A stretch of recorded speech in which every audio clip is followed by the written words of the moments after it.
लमाणू रुलियासी तकाहे असारो लमाणू रुलियासी तकाहे न मंज़िल जे रास्ता भुलियासी तकाहे न मंज़िल जे रास्ता भुलियासी तकाहे असारो लमाणू रुलियासी तकाहे असारो लमाणू रुलियासी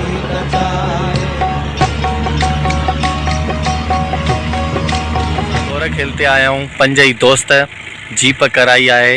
ऐं 3 जेके आहिनि असां पंध स्टॉप कयो आहे गोरख हिल ते अञा पहुता न आहियूं पर एतिरो मथे आया आहियूं जो सम्झ में नथो अचे हाणे अञा केतिरो वेंदासीं मथे हितां ॾिसूं था त एॾो परे थो उहो लॻे नज़ारो जंहिं ते वरी पहुचणो आहे चवंदा अञा कलाकु लॻंदो हितां ई कलाकु लॻो आहे असांखे पहुचण में ऐं ख़ुशमंद असांजो दोस्त आहे कोमरी वग़ैरह घुमी आयो आहे चए थो उते बि एॾियूं चाड़ियूं न हुयूं जेके माना हिते आहिनि त ख़ुशमंद शाह खां पुछंदा कीअं हुयूं चाड़ियूं तुंहिंजूं हिते त लिट थो वञे केतिरी हद खां वधीक जेतिरो चढ़ो वियारी असां हलो हलो वात इहा पटिजी पियो वञे उड़ी उड़ी सघियो चाड़ी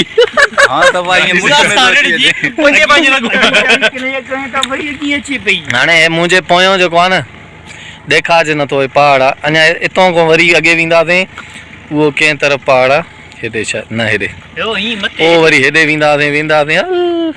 हितां त कुझु ई न ॾेखार पोइ आहे ई न हितां जा ई नज़र न ईंदो हेॾो पोइ हिते इलाही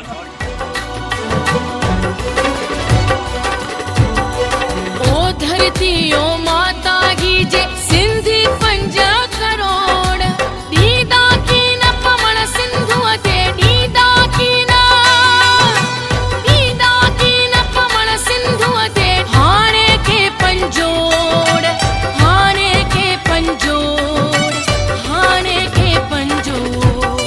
शीह बबर जागी युग में शाह हे असां पहुची विया आहियूं गोरख हिल जी चोटीअ ते ऐं हिते ॾाढी हवा आहे थधिकार आहे